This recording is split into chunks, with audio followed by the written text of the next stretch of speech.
Evening and welcome to the Atlanta History Center's virtual author talks. My name is Virginia Prescott from School of Humans Audio, and I'm your host for these talks. Tonight, I'm talking with Rebekah Taussig about her new book, Sitting Pretty, The View from My Ordinary, Resilient, Disabled Body. You can purchase the book directly from Acapella Books. There's a link in the chat. That's to the right of your screen. There's also a link at the Atlanta History Center's website. As Rebekah and I are talking, please, we invite you to submit your questions using the Q&A feature at the bottom of your screen. I'm going to try and integrate as many of your questions into our conversation as possible. Rebekah Taussig is a writer and teacher based in Kansas City and everywhere, really, on Instagram. She has a doctorate in creative nonfiction and disability studies. She has led workshops and presentations on disability representation all around the country. And many of you may know her and may have read what she calls her mini memoirs on her Instagram platform at Sitting Pretty. We are so pleased to have her with us tonight. Rebekah Taussig, welcome. Thank you so much for having me. I'm so pleased to be here. Well, we're really happy to talk with you about this book, which to me was just eye-opening and mind-blowing on some level. And it's a collection of essays that it's not, as you put it, a guide for how to interact with disabled neighbors. So who is this book written for? I would hope that it would be for all of us. I think that in some ways it is for people who have disabilities, and to be able to find some language to understand their experiences and hear stories that hopefully resonate. But I think it's a book for a person, anyone who has a body. So all of us age, all of us are injured or get infections. All of us have bodies that present frailties and strengths, and that's a lot to process and a lot to carry with you through life. So my hope is that book is able to meet people wherever they're at in their experience in their bodies. Well, we get a picture of you where you were at as a kid, youngest of 6 in a Midwestern family with no tolerance for wallowing or for whining. What did that mean to you when you survived early childhood cancer and became paralyzed?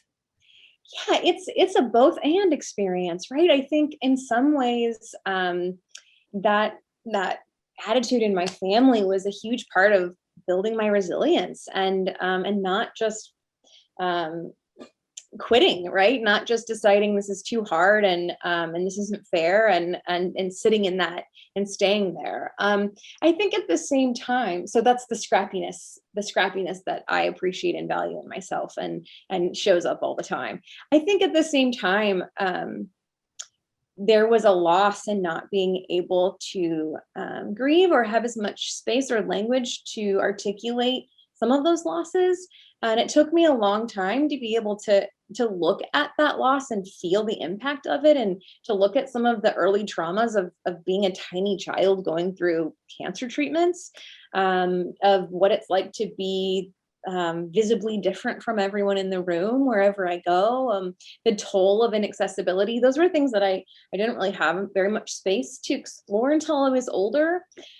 So I don't know, it's not like I think that my family should have done anything differently. I think that every family is distinct and unique and is going to offer gifts and limitations in whatever they are. And in my family, I've been given these beautiful gifts of resilience and strength and scrappiness, and I think we've all, as a family, evolved into some of those messier spaces where life is hard, and sometimes you need a good wine, and that can be okay too.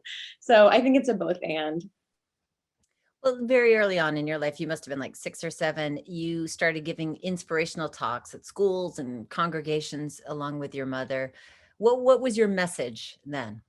Yeah, a lot of that was really faith-based. A lot of that had to do with telling a story about um, God's goodness. And I think that's a complicated thing for me as an adult. I think part of it was really wrapped up in, understandably, in my parents' experience of having their youngest baby going through this horrific cancer treatment. I mean, I was not supposed to live. And as a new mother who has a baby who's almost exactly the age that I was when I was diagnosed with this cancer, with aggressive, scary cancer, I cannot imagine how two parents survived that with 5 other children. So I think part of what came of that was my parents really leaning heavily on their faith, and me inheriting some of those stories before I really understood what the story was, right? That just, instead of being a story, it was reality. It was the universe to me. And so we told that story together for a time when I was younger. And as I got older, I had to figure out what that story was for myself, and figure out what parts I was going to keep and what parts didn't seem to fit anymore. But yeah, a lot of that story had to do with the fact that a smiling girl in a wheelchair was a testimony to God's goodness. And in some ways, I think that there is something powerful in a young person having that kind of resilience. And I think that's worth looking at and holding on to. But I probably tell the story a little bit differently, in my own voice and my own words as an adult. Well, yes, and thank goodness you have, because we have the book to look at. But it is the image of you as a kid, that you still slept on the top bunk of your bunk bed. You crawled up there every night. You sort of went out and played. You were part of, in a big way, not separate from. Um, and you write that you thought you were beautiful and valuable and capable of contributing. But later you began to kind of internalize feelings of shame, which you do write about in depth in the book. And I'm wondering when and how that really began to change for you. Yeah, I think 100 different moments over years, right?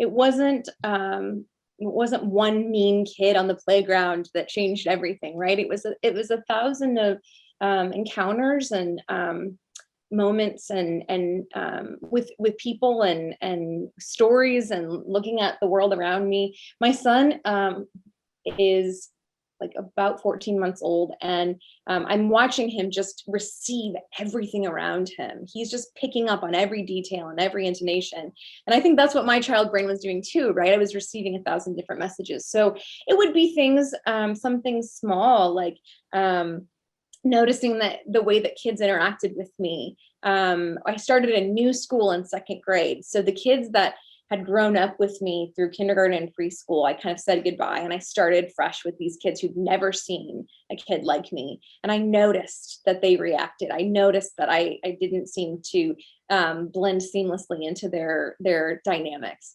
I noticed that it wasn't even malicious. A lot of times it was just like everybody really desperately wanting to push me around the playground, and it's like, oh, I'm the shiny new thing here, but oh, I'm a shiny thing. So that some of those dynamics, adults definitely cheered up at things I said in a way that it didn't seem to fit what I intended. There was a lot more emotion at stake there. A lot of it had to do with receiving culture in magazines and film, and the ways that I saw romance and womanhood depicted never included anyone that even approximated me.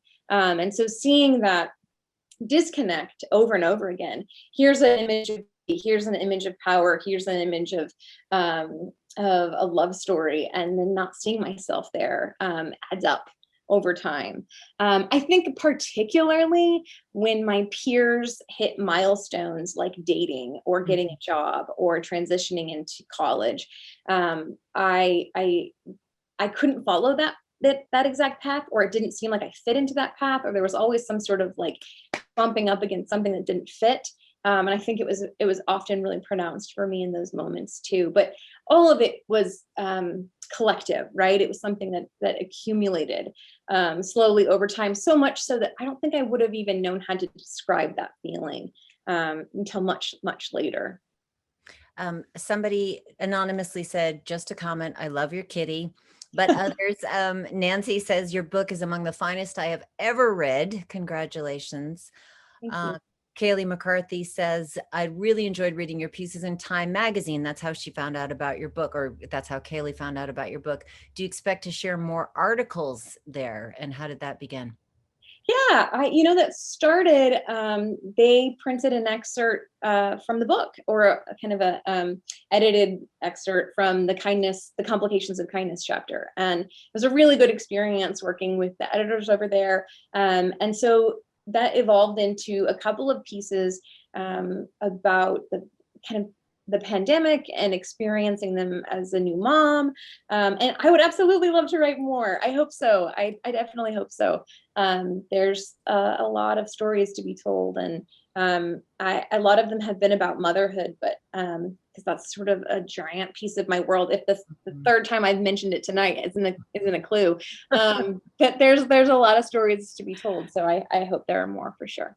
Well, I want to go back to what you were just talking about, that because I think that that essay on love and partnership was really affecting for me. And you decided you were just going to be an old maid. You couldn't envision, you had not a lot of models in the media, certainly, of what it would look like to be intimate, what it would look like to be a couple.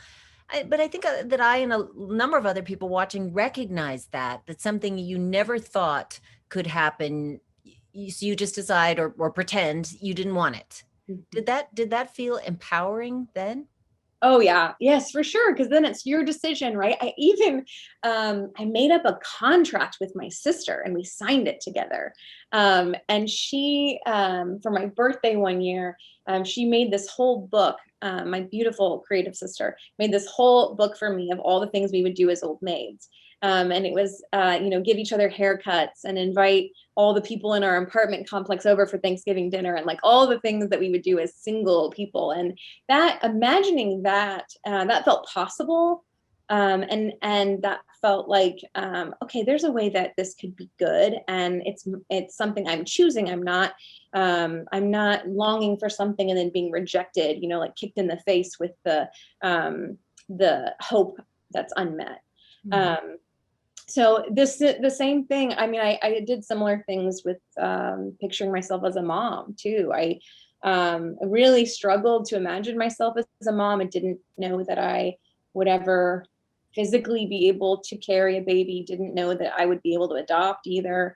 And yeah, I think for a long time I told myself that I didn't really know if I wanted it. That's complicated though, because you can like play tricks with yourself, and how do you know what is a true desire, and how do you know what is your mind playing tricks on you? And sometimes I think can be both. It can change. So yeah, I think that there are ways that can be a coping mechanism. I've struggled to sometimes know when it's a coping mechanism and when it's true. I think that there was a time when I got to a place where I really did enjoy being single and could see myself being okay there. And I think the same is true for motherhood. And also, I think there was always a piece of me that longed for it. I think both of those things were maybe true at the same time. And the brain sort of bends or folds in whatever way feels the most comfortable for the time, if that makes sense. Yeah, it makes sense to me. And I think you kind of chart that evolution, or the backs and forths, quite a bit. There is so much strength and resilience in this book, and also the vulnerabilities and this tension between the inner self and how the outside looks to other people, because the world has been predominantly, the narrative has been predominantly made through the eyes of ableism. And I just wanted to talk about that a little bit. That you point out that ableism puts people into these distinct categories of disabled and able-bodied. What do those assumptions miss? Mm. The actual experience of living in a body, I think. I feel like it's so rare that any of us fit tidily into that box, especially the box of non-disabled. Nobody stays in that box forever, right? Infancy itself is a form of disability, and then we move back into it in old age, right? The idea of independence and all the promises of independence are so punishing. I think that those categories, they trick us, and then they lead us to feel disappointed and ashamed when we don't fit into them. I think ultimately most of us are somewhere in between most of our lives. And so being able to imagine the world with those bodies in mind, those complicated, fluctuating, limited, and strong bodies, um, uh, if we were able to keep those bodies in mind when we designed the world, when we figured out how to interact with each other and what stories to tell, it would make so much more sense. I think the world would be so much more accommodating and kind. But instead, I think when we separate those two identities and pretend and create these myths around the idea that most of us are able-bodied and non-disabled, I think that we kind of set ourselves up for failure and limitation. And miss out on the experience of people who are living in their limitations from the beginning. So, yeah, I think that it's a clumsy and inaccurate way to think about humanity. Well, Michael asks, what do you feel has to happen politically, socially, in people's mindset so that there is true inclusion? And he's curious about this in terms of civil rights and how this might or might not connect with the civil right for people of color. Yeah, yeah. I I think that there are different ways that change happens culturally, and part of it is through legislation and pushing for that legislation and protesting. And we've seen that happen um, for civil rights. We've seen that happen in the story of disability rights, and important changes happened that way. Particularly with disability, Judy Human just has a new book, and the human, what is her Judy Human's book? Human Perspective. Anyways, her memoir recounting the story of disability rights and Section 501 and the sit-ins and the exciting history that led to ADA and like these amazing, invaluable, irreplaceable, life-changing legislation that has happened for people with disabilities. I think at the same time, legislation can only go so far. I think if the people who are supposed to be ascribing to that legislation don't understand why it's in place, don't value it, don't understand the bigger picture of it, it's limited. And I think that culturally, we need to kind of almost circumvent the trappings of circumvent concrete understanding accessibility and like get to people's guts and core hearts with storytelling. And I obviously am biased. I'm a storyteller. This is the most powerful force on earth, in my opinion. I think that we will see deep change that goes 10 miles deep with roots in the way that we see people when we let their stories wash over us, when we listen, when we reach out for more perspectives. And I think that will continue to reinforce legislation, and we act from that place. We actually make different decisions about design and the way we interact with humans and legislation and who we vote for when we've let those stories wash over us and change the way we think about people and our place in the world. So I think that it's multifaceted, and I think right now we're in the place where we could use some of those stories to actually change our perspective culturally of how we see each other. And hopefully more changes legislatively will come with that. But I think that applies to all kinds of social change that we hope to see in the world. I think storytelling and listening to people's stories is the most important and powerful force. I'll just say that. That's what I think.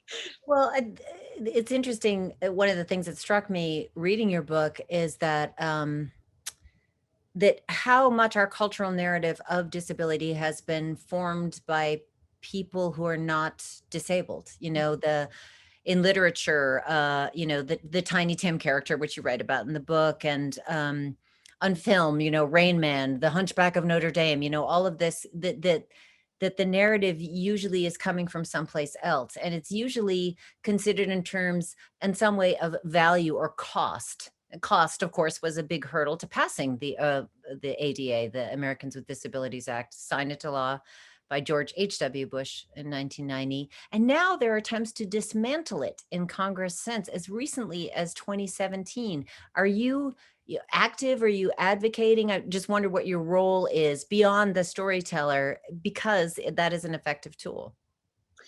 Yeah, I don't know specifically with that legislation. I think it's just sitting in the Senate right now.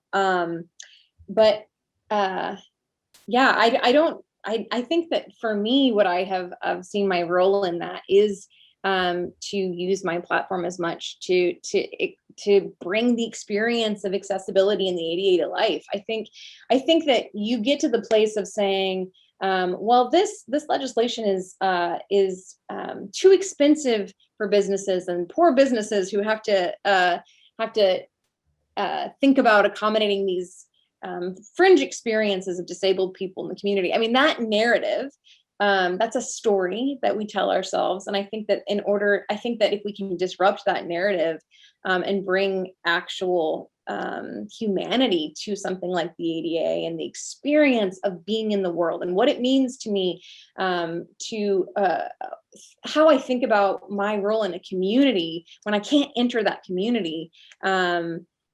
I think that needs to be amplified. I think that story needs to be told and retold. And I think, interestingly enough, I think that online spaces have a lot of momentum in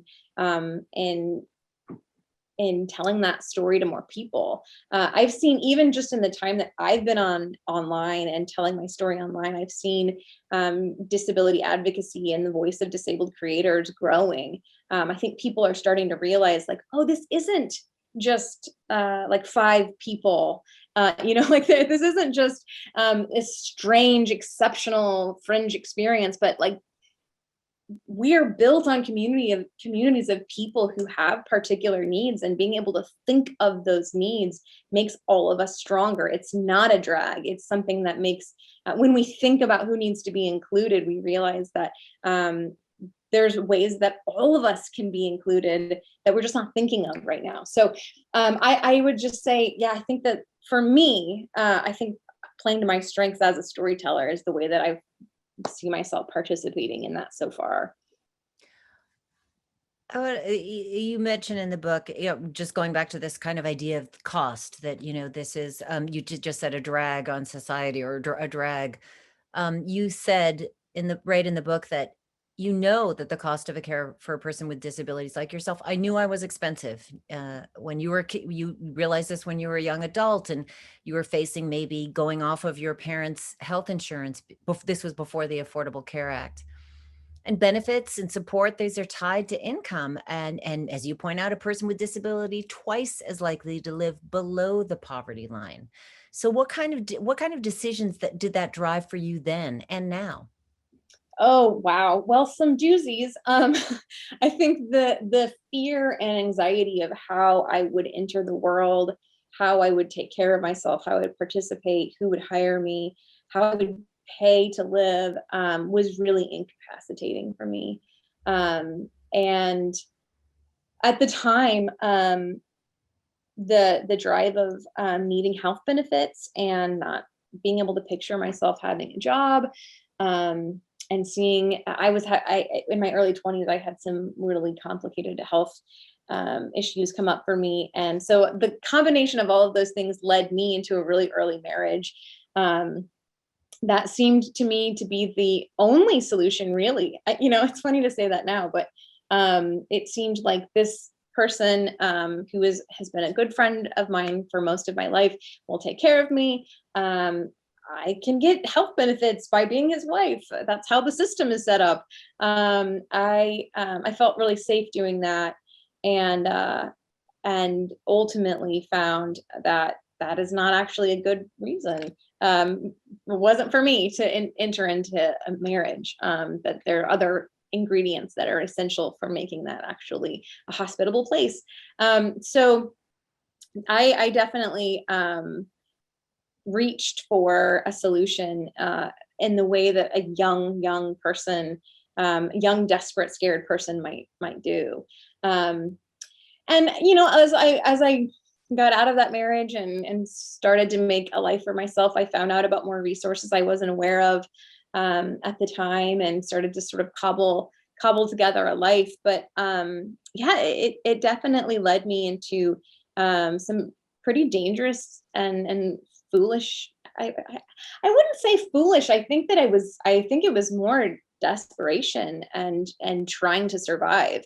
And honestly, I think a lot of people are in that position, and I wouldn't call that foolish. I think that the setup is pretty shitty. But yeah, that's where I landed at the time. That seemed to me to be the way through, and it got pretty messy and painful before it started to get better. Now you are remarried. Your husband, Micah, the father of your son, Otto. Many have seen the adorable photographs of Otto on your Instagram feed. This is something you never thought you would want, or even that you could or would have a son. But first, I really want to ask about Micah. You reveal in the postscript that he was diagnosed with cancer. I want to know how he's doing. Thank you for asking. And also, I feel like I just want to apologize to everyone who landed on that cliffhanger in the book. What a cliffhanger. And I didn't intend for it to be that way. I literally wrote up to the last moment I was allowed to before the book had to go to print. And that's where we were at the moment. He is doing well. His recovery has been more complicated than we expected, but every scan and blood test that he's had since his surgery to remove the cancer has indicated no sign of return, and for that we are unspeakably grateful. We are going on almost a year and a half, I think, of no signs of cancer returning. Once we get to 2 years, it's like a big drop off on the likelihood of it returning, and so we're holding our breaths and feeling hopeful, cautiously hopeful about that, and so grateful. So thank you for asking and giving me the opportunity to hopefully put some minds at ease that he is really doing well. There are some other questions about life beyond the book. In fact, a couple of people ask about reading that your book has been optioned for TV. Do you have any ideas about how to weave the theory and reflection from the book into what would presumably focus more on the narrative portions of your memoir? I am very excited about this. Yeah, it's a whole new set of writing muscles for me, because the memoir is so internally driven, right? It's about ideas and processing feelings and giving language to those unseen things. And the show is all narrative. And so I'm really excited to be able to tell the story of a disabled woman that I wish I would have had when I was younger, right? I'm thinking about that so much. What is it like to just show a visibly disabled woman date online, and what is that experience like, and what it is showing her heartfelt desires and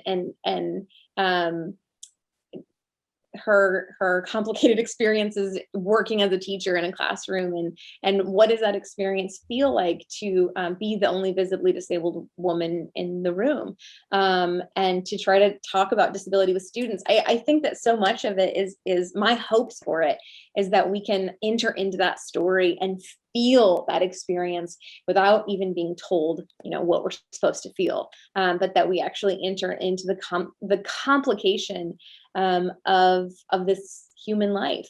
I think so often, in my experience, the representation of disability in stories is used metaphorically. It's used as a plot point.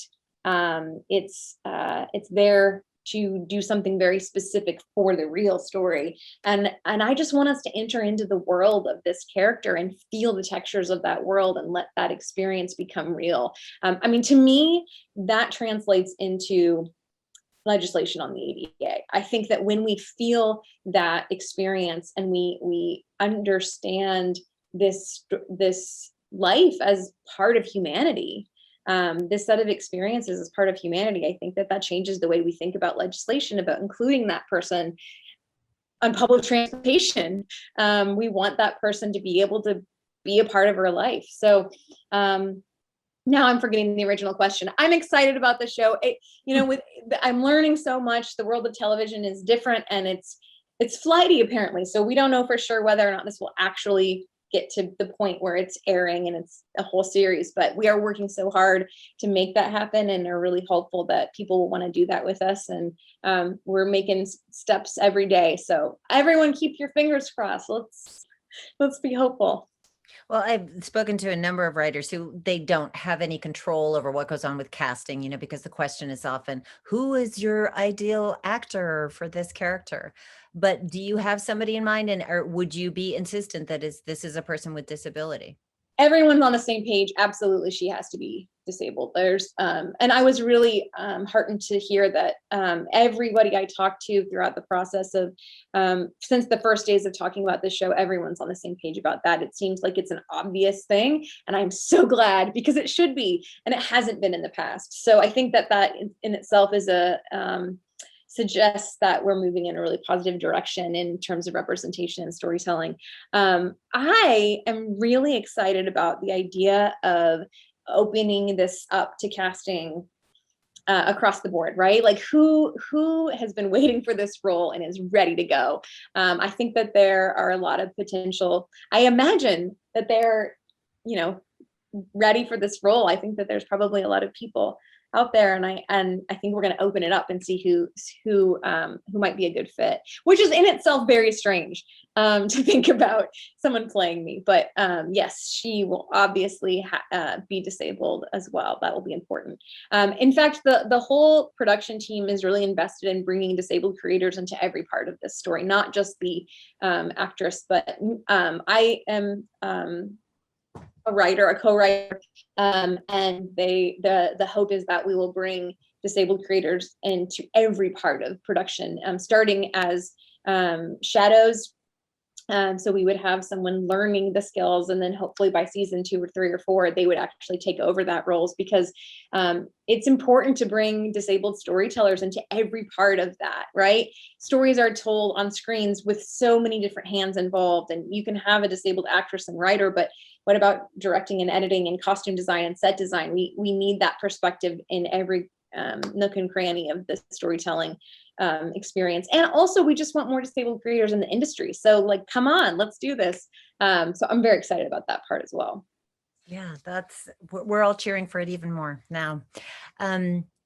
Hearing that everybody is on board, it's an inspiring thing. And I think, one of the things that you mentioned earlier, or just a moment ago, I can't remember, there are so many good ideas coming out of this conversation, was about how disabled people have been used on screen. And this is something that you write about in the book, the world was made for what you call the real citizens of life, that put disabled people in this role of reminding them of how grateful they should be, or, motivation to seize the day and give them a chance to show what good people they are.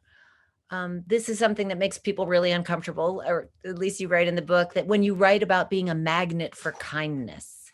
So what is your theory on why people feel the need to be quote unquote helpful? Well, I think the idea of kindness is something we hold really near and dear to us. I think a lot of people see that as almost like a part of their identity, like I'm a kind person, and on the face of it, kindness is a good thing. I want to live in a kind world. I want us to be taking care of each other and looking out for each other. But when it comes to disability and kindness, there's been a lot of work done to reinforce sort of the roles that we're allowed to play in the story. And disabled people have been cast as the victims, right? The helpless people who need assistance. And I use the word casting and characters because I've experienced the world this way as a disabled woman, that I see myself in a starring role as maybe someone who is capable or someone who is on an adventure. And then again and again, I run into people who are operating on a different script, who don't see me that way, who see me as playing a different part in the story, as someone who needs help. And so over time, I think that we've gotten used to just seeing disabled people instinctually, automatically, as almost a shorthand, a symbol for helplessness. I mean, even just the the blue accessibility sign is the image of this wheelchair, right? So we see this as needing something extra. And in my experience, it's the instinctual response that is often harmful. There are times when I need help. Everyone needs help sometimes. But when I'm in the middle of doing something, when I clearly don't need help, and the instinctual response is always to intervene and give assistance, that it gets frustrating. In that chapter, though, I think one of the things that I hope is emphasized is that instinct to step in and assist, while it doesn't have the intention to do harm, that instinct is wrapped up in great harm that is done to disabled people cumulatively. So I think this became especially crystallized for me when I became a mom, because the narrative that I'm helpless might be annoying when I'm a single person, like trying to get into Target or something. But the narrative that I'm helpless when I'm trying to take care of my son is attached to something much more sinister to me. I need to be seen as capable when I'm taking care of my son. And that goes back to legislation as well. Like, there are almost 30 states in the US that have on the books legislation that allows for disabled parents to lose custody of their children for no reason other than being disabled. That is on the books in almost 30 states, including the state I live in. And so when we think about that narrative of kindness and rushing to assist someone because we see them as needing help, immediately, once we notice a visible difference or disability, that narrative has a sinister side to it. It has a dangerous and to me threatening side to it. So I don't ask that we get rid of kindness or that we stop looking out for each other. But I guess what I'm asking is that we actually look at each other, the person in front of us, and what that person in front of us is showing us. Are they looking for help? Are they looking for assistance? Or are they fine? And maybe just pay attention to the cues that person is sending you, and believe them when they communicate that to you, instead of insisting on putting them in a category as a character in your story about a victim and a hero. I could talk about that for a while. It does tend to push people into a sometimes uncomfortable space, but hopefully a thought-provoking space. But yes, I think there's a lot for us to rethink when it comes to conversations about kindness and disability. Loads of questions here from the audience, so I want to get to some of them. Sarah said, I really love the part of the book where you discussed work and our bodies and how our work culture is not accommodating and what overwork does to our bodies and our health. I also find that really illuminating. What are some of the things we can push for in the workplace to be more inclusive and make our work lives more accommodating to everyone? And accommodations, when you're writing about this, you say that it can mask a lot of different things. This idea, it's beyond ramps and bathrooms and sinks. Mm-hmm. Yeah, I think when we do think of the word accommodation, I think often we do think about really specific things like ramps, or maybe the push button to open a door. And those are wonderful technologies that I'm incredibly grateful for and will always be grateful for. But I do think that so much of accommodation is wrapped up in flexibility, in an openness to doing things in a different way. And I think that a wheelchair inspires someone to think like an accommodation must be needed, and ramps and push door. What are they? Why am I blanking on that? The push buttons for doors are often what people think of, but to me, a lot of the times, the accommodations I need have more to do with being able to work at different times in the day in order to manage pain, or being able to take days off without the arrangement for taking a day off costing more than taking the day off itself. As a teacher, that's something I think a lot of teachers might resonate with. Putting together plans for a sub often can be more draining than just taking a day off of work. But I think so much of it has to do with flexibility. I think it has to do with checking in with each other. And I think it's a practice of acknowledging barriers and collaboratively thinking about ways to adjust those. I think, and I know that there's a lot of idealism in what I'm saying, but I think some of it is really just practical. And we experienced that a lot this last year. We realized that we can be a lot more flexible with work hours, and nothing, and things are not going to immediately fall apart. That we can adjust the hours in the day that we work, or we might be able to work in different places, or we might be able to. I mean, like the difference between, for me, working from home when I can take a quick break and lie down flat and let my back extend, versus trying to stay in an office for 8 hours is a huge difference. And that flexibility doesn't impact my productivity. In fact, I think we find again and again that when we're more flexible, we're also more productive. Isn't it interesting that it works that way? So yeah, I think to me, so much of it has to do with flexibility. And what we imagine productivity can look like. I think it can appear in different places, in different times. I think we individually have different work rhythms, and being empowered to acknowledge that and think about how do we work best, and where and when, and what needs to be in place in that environment in order for me to actually get more done. I think being prompted to ask or invited to ask those questions and then empowered to make adjustments in order to make that work. I think that seems reasonable. And I hope that this last year has demonstrated to more of us that it is, and inspired more flexibility. A kind of related question. As a young person in the workplace, people often assume I am perfectly healthy, but I have a non-visible health condition that makes it tough to come to work some days. What advice do you have for people navigating these situations? I think that's really hard. I just want to acknowledge that. I think that's really hard.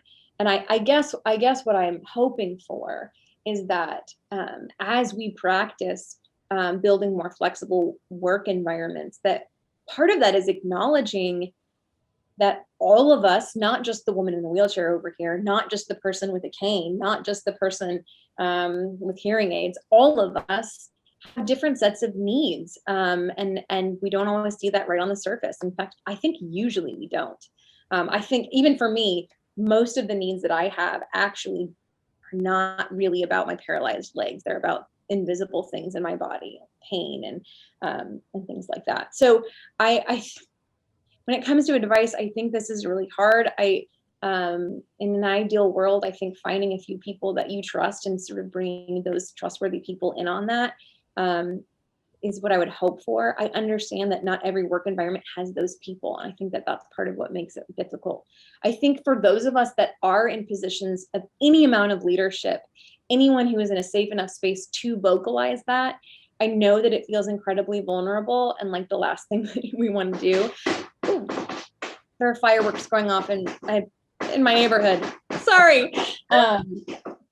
I think the more that we can do that for each other and show up for each other in that way, even if it feels like a small need, like even if it's just to acknowledge, hey, I have children and there's a situation with my childcare today. Can we make an accommodation? Can we do this differently? I think the more we are safe, when we're in a safe place to do that for each other, I think the more we can do that for each other, the more that benefits all of us. That doesn't just benefit the person who has a childcare situation going on. It benefits everyone in that room, because everyone in that room has a need, or if they don't at the moment, they will later, right? And so demonstrating the way we can care for each other with those limitations, I think that's how we change this system to actually work for us instead of against us. I also, though, I really want to validate that is hard, and none of the solutions are simple, especially depending on the space where you're working. Sometimes that can be really, really, really difficult.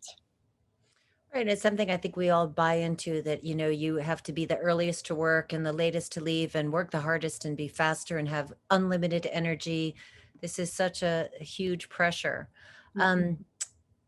I just want to mention a couple things. First of all, the book that Rebekah mentioned it's in the link in the chat. So if you can take a look at that, Being Human, an Unrepentant Memoir of a Disability by Judith Human. Thank you. I'm so embarrassed that I forgot the title. Being Human. It's perfect. Yeah, thank you.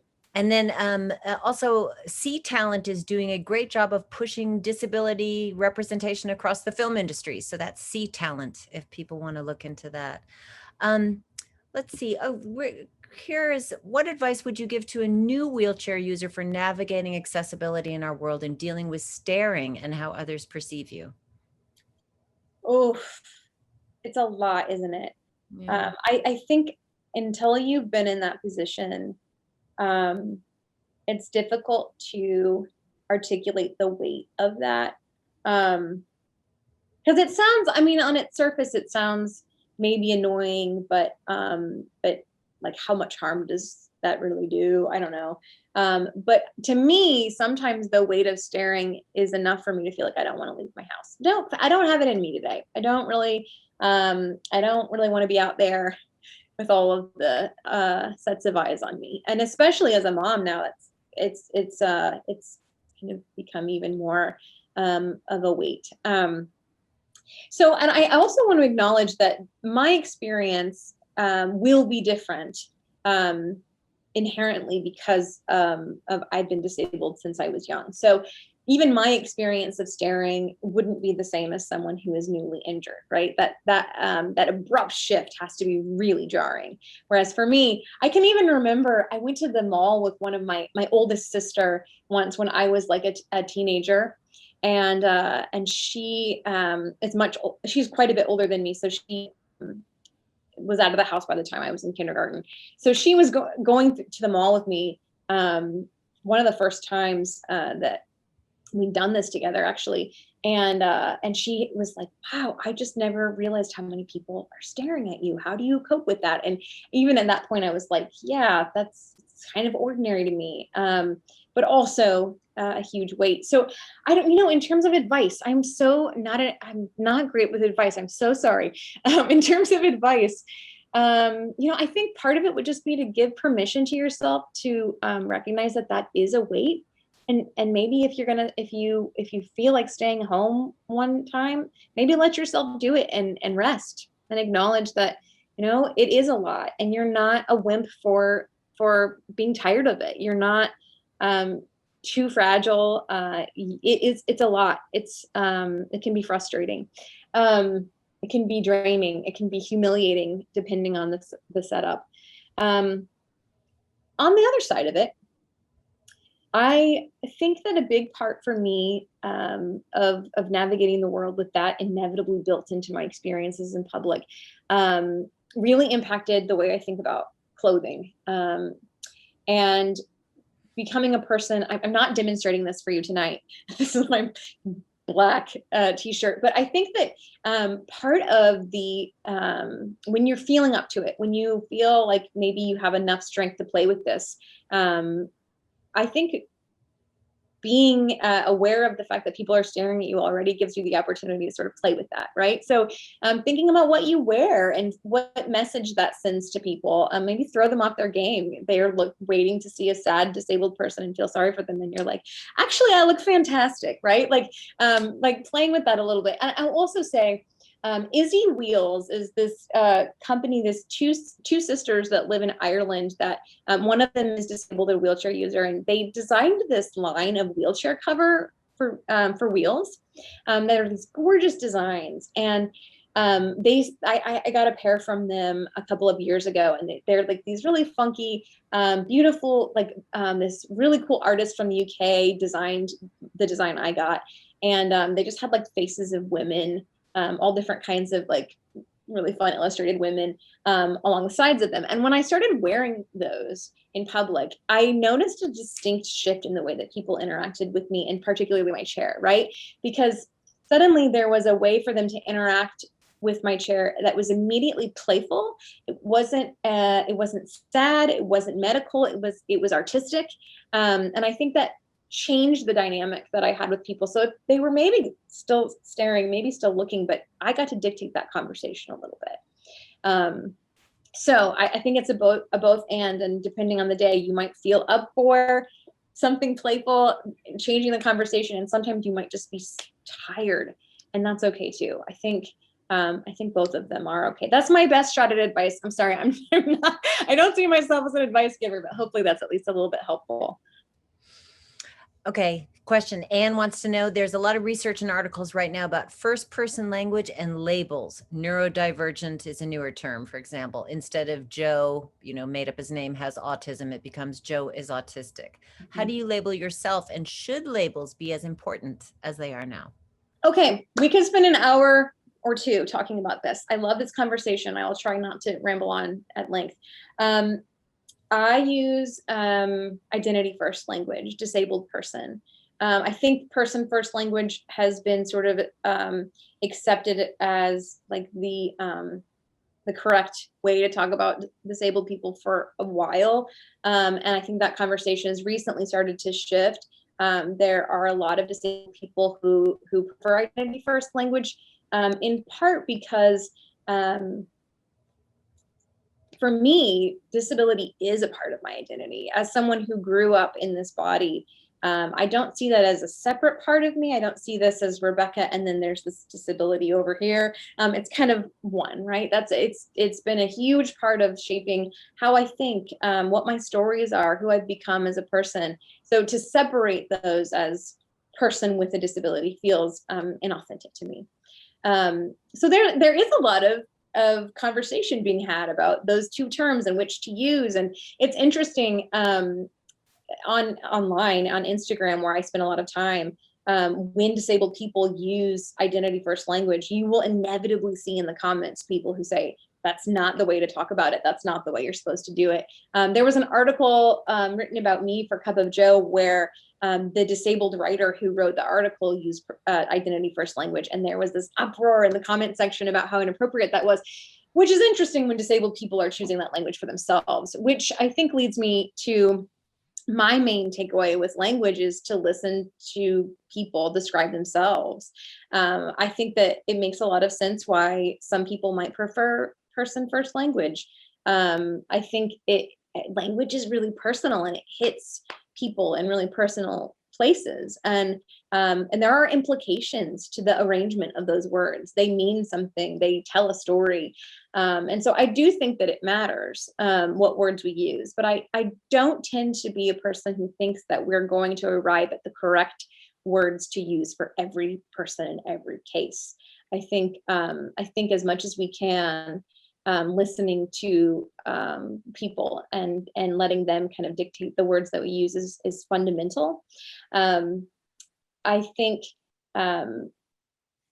that the word disabled is not a bad word, and so I think that there is a little bit of momentum to say calling me a disabled person doesn't have to be taboo, because it's not an insult. It's just part of me.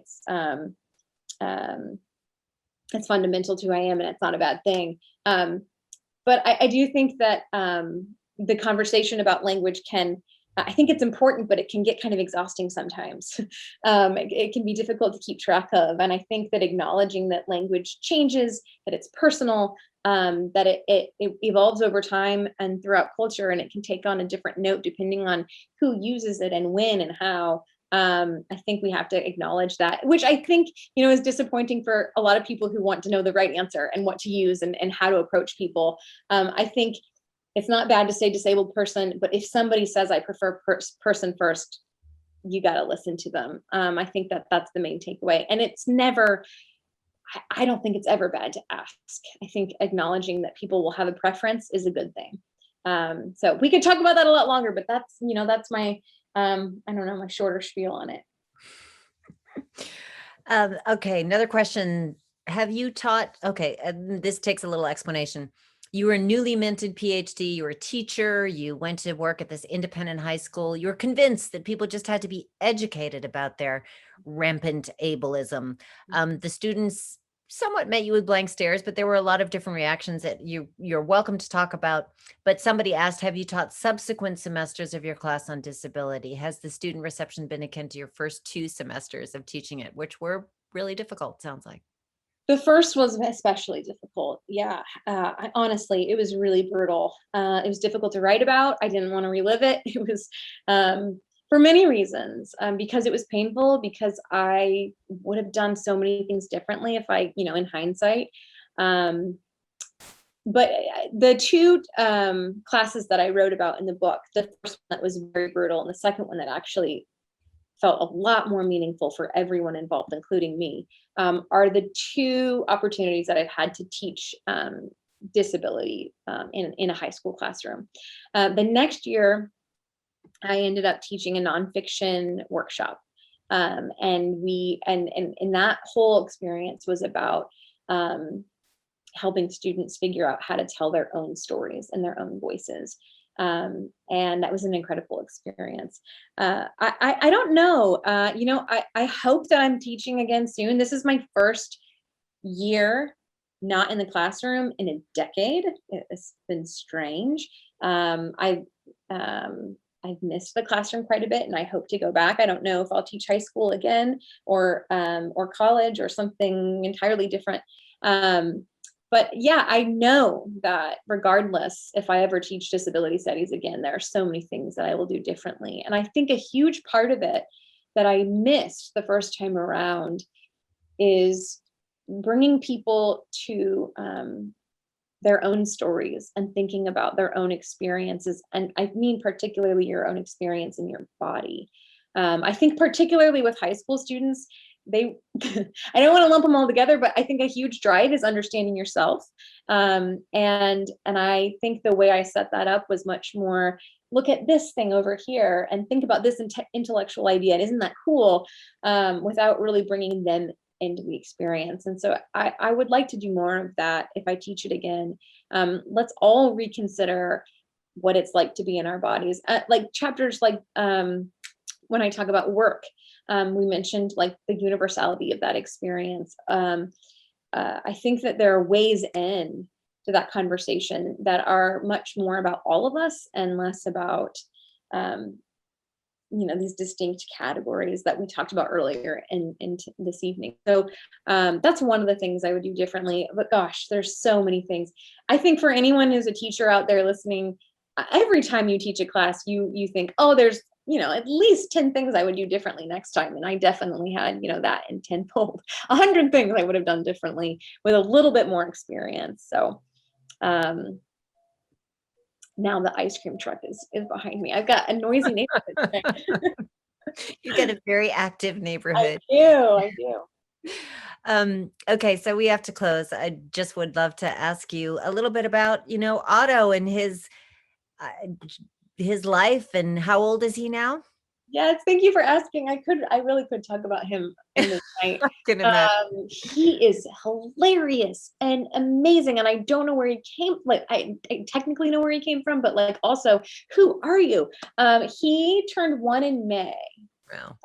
So he is, he started walking at 11 months. With I was not really eager for that. I was like, we can wait a long time, but he started walking at 11 months and running at 11 months in one day. Like, he is out of control. He's very busy. He's very curious. He loves sticks and brooms.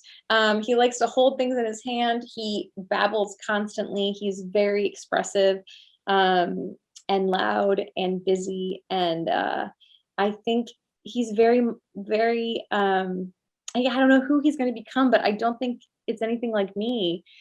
He's his own person entirely. And it's really, really, I think my favorite thing about being a mom so far is just watching that blossoming. I'm like, you are becoming who you are. And I am just kind of watching in amazement as sort of all of this unfurls. So he's larger than life, I'll say. Well, thank you so much for sharing some of who you are tonight in the book, and also in the upcoming television show. We'll be watching your Instagram feed, I think, for that, or your newsletter. And thank you for talking with us tonight. Really appreciate your time. Thank you. Thank you for being here. And oh my goodness, beautiful questions. I love this conversation. Thank you.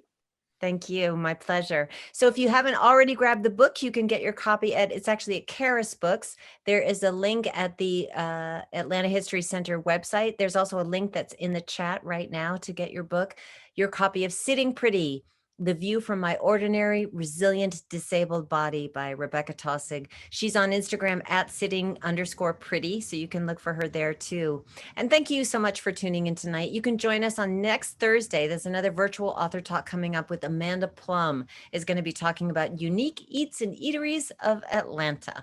You can look at the Atlanta History Center website for Zoom links and a full schedule. And thank you so much for joining us this evening to speak with Rebekah Taussig.